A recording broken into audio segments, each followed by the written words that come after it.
सरीखे संत के चरण रस से धन्य हो उठा है। हे पथ प्रदर्शक, आपके चरणों के अनुग्रह से हम सब कृतज्ञ और अभिभूत हो बारंबार नमन करते हैं। हम अज्ञानी आपके यथोचित सत्कार में असमर्थ हैं। हम आपके संत हृदय के भरोसे अपनी त्रुटियों हेतु क्षमा याचना और पुनः दर्शन देने की कामना सहित यह भाव पुष्प आपको पावन श्री चरणों में सादर समर्पित करते हैं। कार्यक्रम तिथि 12 एवं 13 अप्रैल 2025 शनिवार एवं रविवार। हम हैं आपके चरण रेणु समस्त गोनरचक ग्रामवासी नवगोछिया भागलपुर। श्री सद्गुरु महाराज की जय। श्री आतिश जायसवाल जी अभिनंदन पत्र प्रस्तुत करेंगे स्वामी श्री भगीरथ जी महाराज को। आप जाइए। श्री मनीष कुमार जायसवाल जी प्रस्तुत करेंगे पूज्य स्वामी श्री छोटेलाल जी महाराज को। श्री सद्गुरु महाराज की जय।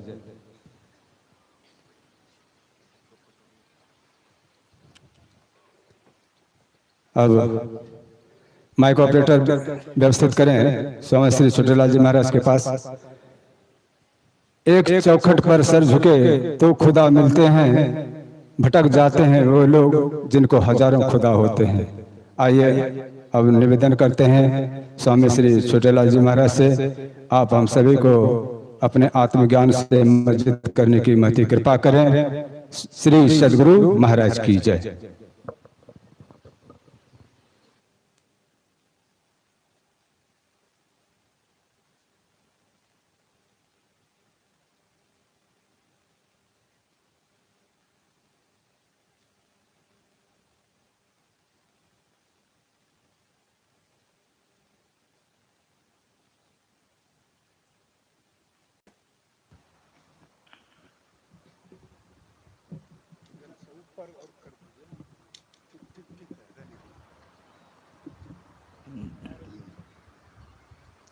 बोलिए श्री सद्गुरु महाराज की जय। बंदो गुरुपद कंज कृपा सिंधु नर रूप हरि, महामोह तम पुंज जासु बचन रवि कर निकर। धन्य धन्य सतगुरु सुखद, महिमा कही न जाय। जो कछु कहूँ तुम्हारी कृपा, मोते कछु न बसाए। तीर्थों को भी पवित्र करने वाले पूज्यपाद गुरु सेवी जी महाराज, अन्य महात्मा गण और सत्संग के वचनों को सुनने के लिए उपस्थित धर्म प्रेमी सज्जनों, माताओं एवं बहनों, अभी पूज्यपाद गुरुसेवी जी महाराज का अभिनंदन किया गया। ये वास्तव में अभिनंदन करने के योग्य हैं। इनका जीवन सफल रहा।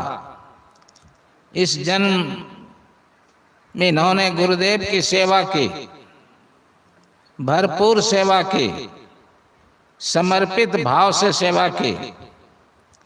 मैं भी इनके साथ रहा करता था और गुरुदेव इनको कितना प्यार देते थे, बहुत निकटता से देखता था। इनको पुत्र बेटा कहकर संबोधित करते थे और किन्हीं शिष्य को बेटा कहकर संबोधित करते हुए नहीं देखा था। ये कितने प्यारे थे, समर्पित भाव से रात दिन कभी उनके पास से हटते नहीं थे। निद्रा नहीं आती थी, जगकर भी ध्यान सेवा करते थे गुरुदेव की। अंतिम समय में उनकी लीला विचित्र हो गई थी। रात में जगते थे, किस समय क्या कहते थे करते थे, ये कभी घबराते नहीं थे। और गुरुदेव के कई शिष्य हुए, सेवक शिष्य, उनमें 2 ही लेखक हुए, पूज्य संत सेवी जी महाराज और पूज्य स्वामी गुरु सेवी जी महाराज। इन दोनों ने प्रवचन के द्वारा भी प्रचार किया और लेखन के द्वारा भी। मौखिक जो प्रचार करते हैं उनके प्रवचन आकाश में उड़ जाते हैं, लीन हो जाते हैं। जो किताब लिखते हैं उनके शरीर के बाद उनकी किताब से प्रचार होता रहता है, लोगों को लाभ पहुंचता रहता है। लेखक प्रचारक घर घर नहीं जा सकते हैं, लेकिन उनकी लिखी पुस्तकें घर घर जा सकती हैं, विदेशों में भी जा सकती हैं। और जितने भी बड़े बड़े लोग हुए उन्होंने अपने स्मारक के रूप में ग्रंथों को छोड़ कर गए हैं। ग्रंथ स्मारक है। कबीर साहब हों, नानक साहब हों, महात्मा गांधी हों, गुरुदेव हों, जितने बड़े बड़े संत हुए हैं लोगों के कल्याण के लिए पुस्तक लिख कर गए हैं। जो किताब लिख देता है उसके मरने के बाद भी उसकी किताब से लोगों को लाभ पहुंचता रहता है। तो हमारे पूज्य बाबा प्रशंसनीय हैं, वास्तव में प्रशंसनीय हैं। इस जीवन का लाभ इन्हें मिला, गुरुदेव का प्यार मिला, स्नेह मिला, यह बहुत बड़ा लाभ है। कितने भाग्यशाली हैं हम लोग, गुरुदेव के साथ रहने का मौका लगा और उन्होंने आगे बढ़ाने की कोशिश की। तो अभिनंदन पत्र समर्पित करने के योग्य हैं। इनका कितना भी अभिनंदन किया जाए शेष नहीं होगा। तो अभी रामचरितमानस उत्तरकांड से श्री राम का पुरजन उपदेश नामक पाठ पढ़ा गया। कुछ लोग इस पाठ का नाम देते हैं नर शरीर नर्तन की उपादेयता, लेकिन सटीक शीर्षक है श्री राम का पुरजन उपदेश। श्री राम बड़े वक्ता हैं। आप रामचरितमानस पढ़िए, कई लोगों को उन्होंने शिक्षा दी है। कई लोगों को यह जो श्री राम का पुरजन उपदेश है यह इनका अंतिम उपदेश है। इसके बाद इन्होंने कभी किसी को उपदेश नहीं किया है। इसके बाद ये बैकुंठ चले गए हैं। जिस उद्देश्य से श्री राम धरती पर आए थे उनका वह उद्देश्य पूरा हो चुका है। अब वे संसार में नहीं रहना चाहते हैं, अब संसार से बैकुंठ जाना चाहते हैं। तो उन्होंने सोचा कि अब मैं जा रहा हूं, अपनी प्रजा को, अयोध्या वासियों को कोई शिक्षा दे जाऊं जिससे वे लोग खुश रहें। क्या शिक्षा उन्होंने दी? लोक और परलोक में हमारी प्रजा जनता सुखी रहे, ऐसा उपदेश किया उन्होंने। यह संसार दुखमय है, शाश्वत दुख का घर है। इस संसार में आने वाले को किसी को भी सुख नहीं मिलता है। बिना भक्ति किए, बिना ईश्वरत्व को प्राप्त किए किसी को भी चैन नहीं मिलता है। संत कबीर साहब ने कहा है, तंधर सुखिया कोई ने देखा, जो देखा सो दुखिया हो। उदय अस्त की बात कहत हो, सबका किया विवेका हो। घाटे बाड़े सब जग दुखिया, क्या गिरही वैरागी हो। संसार दुखमय है, लेकिन श्री राम के राज्य में अधिक सुख सुविधाएं थी। जनता को, प्रजा को जितनी अधिक संसारिक सुख सुविधाएं दी जानी चाहिए उन्होंने देने का प्रयास किया। अब वे श्री राम चाहते हैं कि प्रजा को आत्म सुख भी मिले, परमात्मा प्राप्ति का सुख भी मिले। इसीलिए उन्होंने एक सभा, सार्वजनिक सभा बुलाई और किन्हीं ऋषि मुनि गुरु को बोलने के लिए नहीं कहा। उन्होंने कहा, आज मैं अपनी ओर से प्रजा को शिक्षा दूंगा, आप लोग सुने। मेरे बोलने में कोई त्रुटि हो तो संभाल देंगे। मंच पर बैठे होंगे या गुरुओं के सामने खड़े होकर बोले होंगे। श्री राम बड़े शिष्ट व्यक्ति हैं।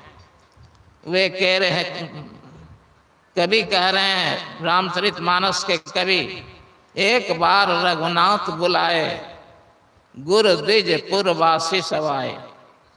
बैठे गुर मुनि अरु द्विज सज्जन, बोले वचन भगत भव भंजन। श्री राम जी उपदेश करने जा रहे हैं एक राजा की हैसियत से। इनके पहले एक राजा थे पृथु, उन्होंने भी अपनी जनता को शिक्षा दी थी, अपना संदेश सुनाया था। तो वे कह रहे हैं, सबको यथास्थान बिठाया छोटे बड़े के हिसाब से सभा में। तो वे क्या कहने जा रहे हैं श्री राम, बोले वचन भगत भव भंजन। ऐसी बात श्री राम बोलने जा रहे हैं जिससे भक्तों का जन्म मरण का चक्र छूट जाए। यह बहुत बड़ी शिक्षा है। आगे श्री राम जनता को संबोधित कर रहे हैं। संबोधित करने में भी औचित्य है। वे क्या कह रहे हैं, किस तरह संबोधित कर रहे हैं। सुनहु सकल पुरजन मम्बाने, कहूँ न कछु ममता उर्वाने। श्री राम सभा में जो बैठे हुए थे गुरु मुनि ऋषि सन्यासी, उनको संबोधित नहीं कर रहे हैं। उनको क्या संबोधित करेंगे। वे मानते हैं कि ये लोग हमसे बड़े हैं ज्ञान में, मैं इन लोगों को क्या संबोधित करूं, क्या सिखाऊं। तो जनता को संबोधित कर रहे हैं। सुनहु सकल पुरजन मम्बाने, सभी अयोध्यावासी मेरी बात सुनिए। कहूँ न कछु ममता उरानी, मैं जो आप लोगों से कुछ कह रहा हूं उसमें मेरा कोई स्वार्थ नहीं है। अपने स्वार्थ के उद्देश्य से मैं आप लोगों को शिक्षा दे रहा हूं, ऐसी बात नहीं है।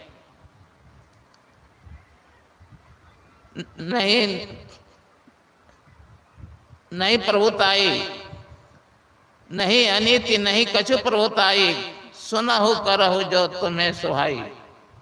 भगवान ने जीवों को, लोगों को कर्म करने की स्वतंत्रता दे रखी है, लेकिन फल देने का अधिकार अपने हाथ में रखा है। कहते हैं कि मेरी वाणी में कोई अनीति नहीं है, अन्यायपूर्ण बात नहीं है, और मैं राजा की हैसियत से भी नहीं बोल रहा हूं। आप मेरा प्रवचन, मेरी वाणी सुनिए और अच्छी लगे वाणी तो जीवन में उतारिए। मेरा कोई हट नहीं है कि मेरी बात आप मानिए ही। वैसे वे राजा हैं, राजा की हैसियत से बोल सकते थे, आप लोग मेरी बात नहीं मानिएगा तो कारागार का दंड आप लोगों को भोगना पड़ेगा। ऐसा नहीं कर रहे हैं। श्री राम में कितनी नम्रता है। आगे कह रहे हैं, सोई प्रियतम, सोई सेवक प्रियतम मम सोई, मम अनुशासन माने जोई। अब यहाँ कह रहे हैं मेरा सेवक वही होगा, मेरा प्यारा व्यक्ति वही होगा जो मेरी आज्ञा का पालन करेगा। स्पष्ट कर रहे हैं, जो मेरी आज्ञा का पालन नहीं करेगा वह मेरा प्यारा नहीं होगा। यह तो स्वाभाविक बात है। जो अनीति भाखों कछु भाई, तो मोई बरजो भय बिचराई। देखिए जनता को भाई कहकर संबोधित कर रहे हैं। जनता से कितना प्रेम है। जिससे प्रेम होता है उसको भाई कहकर संबोधित करते हैं। कोई बड़े अफसर जन को भाई नहीं कहेंगे, कड़े वचन में कुछ कहेंगे। श्री राम इतने बड़े राजा हैं, जनता को भाई कहकर संबोधित कर रहे हैं। तो क्या वे कहने जा रहे हैं? वे कहने जा रहे हैं, बड़े भाग मानुष तन पावा, सुर दुर्लभ सब ग्रंथनि गावा। मनुष्य का शरीर मिला हुआ है, बड़ा भाग्य है। मनुष्य का शरीर जो हमें मिला हुआ है, हमारे अपने भाग्य से, सौभाग्य से नहीं मिला हुआ है। तो किनके के पास से मानव शरीर मिला हुआ है? आगे श्री राम ने कहा था कि मैं कबहू का नरदेही जिन पर मेरी मैं मनुष्य कबहू करुणा नरदेही देत इस बिनु हेत सनेही। हम लोग 84 लाख जोनियों में घूम रहे थे, कभी हमारी दुर्दशा उन्हें नहीं देखी गई। वे अकारण प्रेम करने वाले हैं श्री राम, तो उन्होंने हमें निम्न जोनि से मानव जोनि में बिठा दिया कि अब ये मानव शरीर दे देंगे, अपने जीवन का उद्धार करेंगे, आवागमन के चक्र से छूटेंगे। तो भगवान की कृपा से ये मानव शरीर मिला है, हमारे सौभाग्य से नहीं मिला है। आगे क्या कह रहे हैं कि साधन धाम मोक्ष कर द्वारा पाई न जही परलोक समारा। कहती है शरीर बड़ा अद्भुत है, संसार में इस शरीर मानव शरीर का बड़ा, इसी शरीर में हम बड़े ज्ञानी हो सकते हैं, बड़े भक्त हो सकते हैं, हम बड़े डकैत भी हो सकते हैं इस शरीर से, हम नरक भी जा सकते हैं, स्वर्ग भी जा सकते हैं, परलोक परमात्मा पद भी जा सकते हैं। परलोक के दो अर्थ हैं, मरने के बाद आदमी जहाँ जाए वह परलोक है, स्वर्ग नरक भी परलोक है और परमात्मा का पद भी परलोक है। जिन्होंने परलोक नहीं संवारा, परमात्मा के पद में जाने का उपाय नहीं किया, उनकी क्या गति होगी। काल ही कर्म ही ईश्वर ही मिथ्या दोष लगाए।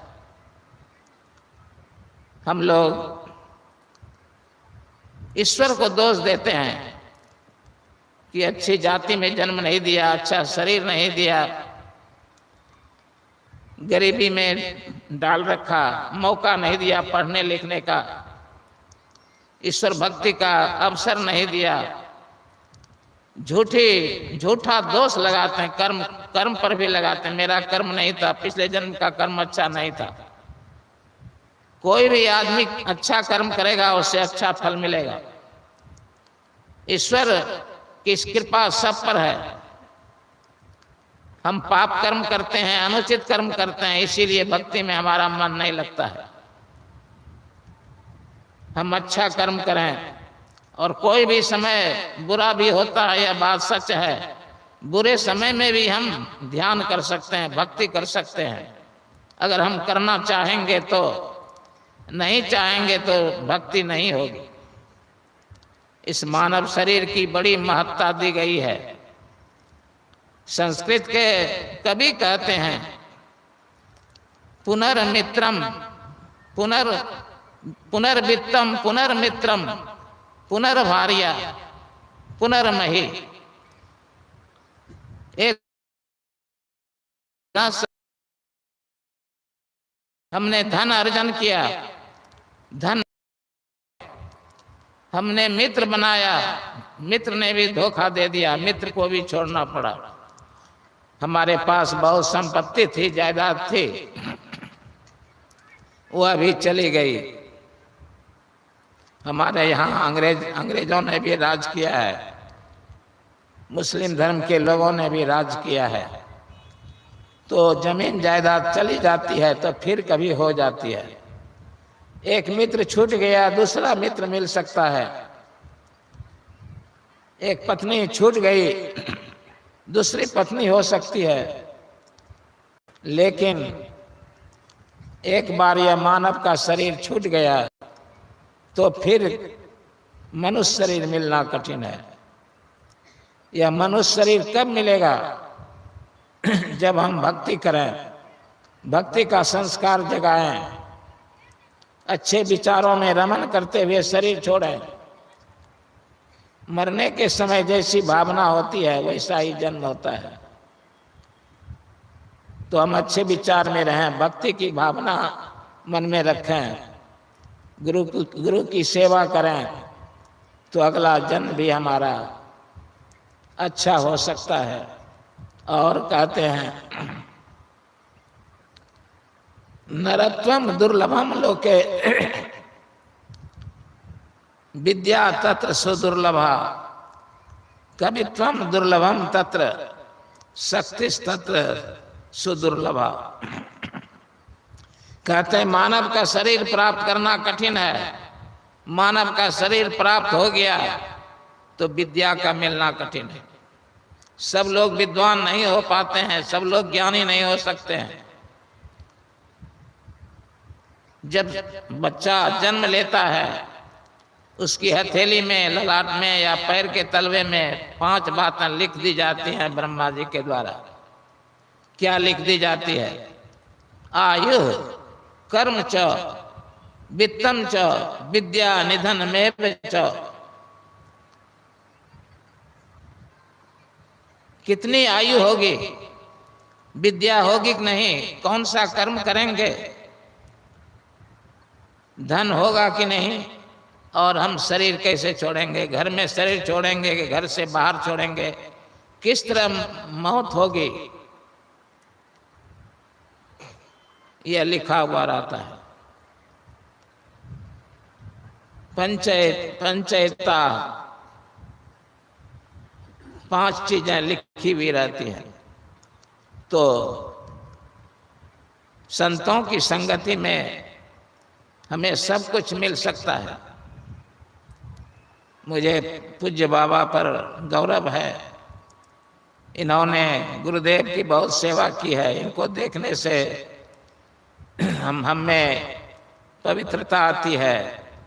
पुत्र पिता का प्रतिरूप होता है, पुत्र में पिता की छाया होती है।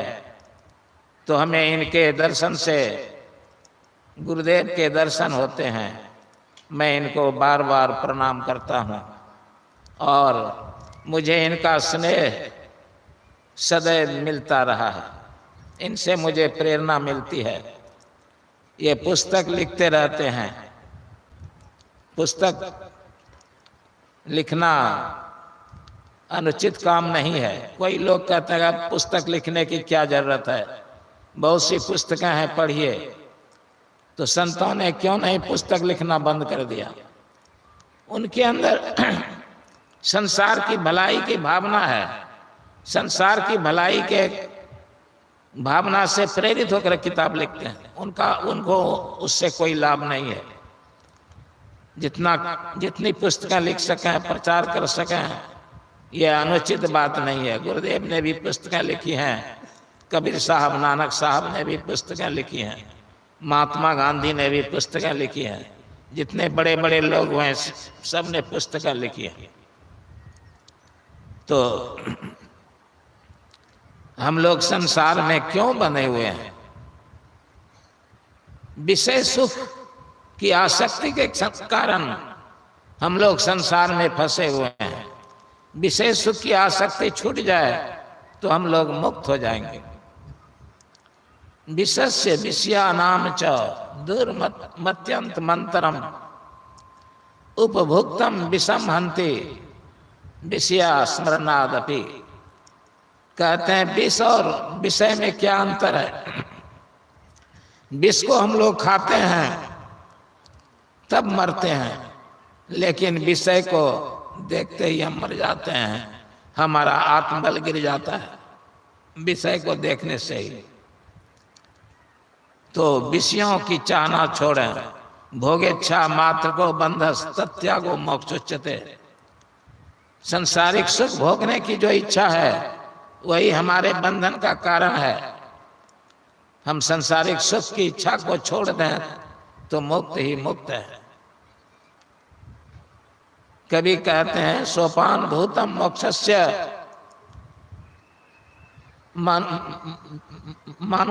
मानुष्यम लवम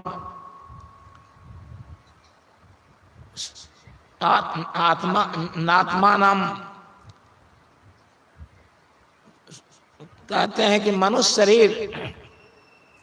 शरीर सभी साधनों का घर है। इस मनुष्य शरीर को पाकर हमने अपनी आत्मा का उद्धार नहीं किया तो हमसे बड़ा आत्महिंसक कौन है? इस पाठ में भी आत्महिंसक कहा गया है जो भक्ति नहीं करता है। स्वकृत निंदक आत्महीन वो है, अपनी आत्मा की हत्या करने वाला है। तो यह शरीर अद्भुत है। इस शरीर से हम नरक भी जा सकते हैं बुरा काम करके, स्वर्ग भी जा सकते हैं अच्छा कर्म करके। नर तन सम नहीं कब नहीं देहा, जीव चराचर जा चचा। नरक स्वर्ग अपवर्ग निसेनी, ज्ञान विराग भगति सुख देनी। इस शरीर से नरक जा सकते हैं, पाप करेंगे नरक जाएंगे, पुण्य करेंगे स्वर्ग जाएंगे, और भक्ति करेंगे तो परमात्मा पद में जाएंगे। ज्ञान विराग, इस शरीर से ज्ञान प्राप्त कर सकते हैं। अभी पूज्य नरेशानंद स्वामी ने कहा, आहार निद्रा भय मैथुनन च सामान्य में तत्व सुभिर नरानाम, ज्ञानम नरानाम अधिकं विशेषो ज्ञानेन ही ना पशु समाना। पशु और मनुष्य में क्या अंतर है? कहते हैं कोई अंतर नहीं है। मनुष्य भी आहार करता है, पशु भी आहार करता है, नींद निद्रा दोनों लेते हैं पशु पक्षी, मनुष्य भी। भोजन पशु पक्षी मनुष्य भी करते हैं। संतान की उत्पत्ति पशु पक्षी मनुष्य भी करते हैं। तो पशुओं में और मनुष्यों में क्या अंतर रहा? अंतर यही है, मनुष्य को जो ज्ञान होता है नहीं होता है, पशुओं को नहीं होता है। ज्ञान के कारण मनुष्य शरीर आता है। तो मैं अधिक बोलना नहीं चाहता हूँ, बड़े के सामने अधिक बोलना उदंडता है। बड़ों को आदर देना चाहिए, बड़ों के सामने कम ही बोलना चाहिए। मैं अपनी वाणी को यहीं विराम देता हूँ। मैं जो अधिक बोल गया इसके लिए आप लोग क्षमा करेंगे। बोलिए श्री सद्गुरु महाराज की जय। हेलो। महर्षि रमन ने कहा, शरीर को नाशवान समझकर संसार का आकर्षण ठुकरा कर उस परम पिता परमात्मा के हाथ की कठपुतली बन जाओ, यही साधना है। अपनी श्रद्धा निवेदित कर रहे थे स्वामी श्री छोटेलाल जी महाराज। शिष्य के परमात्मा दर्शन कराने में सदगुरु माध्यम बनते हैं। आइए अब निवेदन करते हैं स्वामी श्री भगरथ जी महाराज से, आप अपने अलौकिक ज्ञान से हम सभी भक्तजनों को मस्जिद करने की कृपा करें। मिल जाए नदी तो समंदर तलाश करो, यूं मिल जाए शीशे तोड़ने वाले पत्थर हजार, कोई पत्थर को तोड़ दे ऐसा शीशा तलाश करो, ऐसा शीशा तलाश करो। आइए हम सभी शांत चित्त होकर स्वामी जी के श्री चरणों में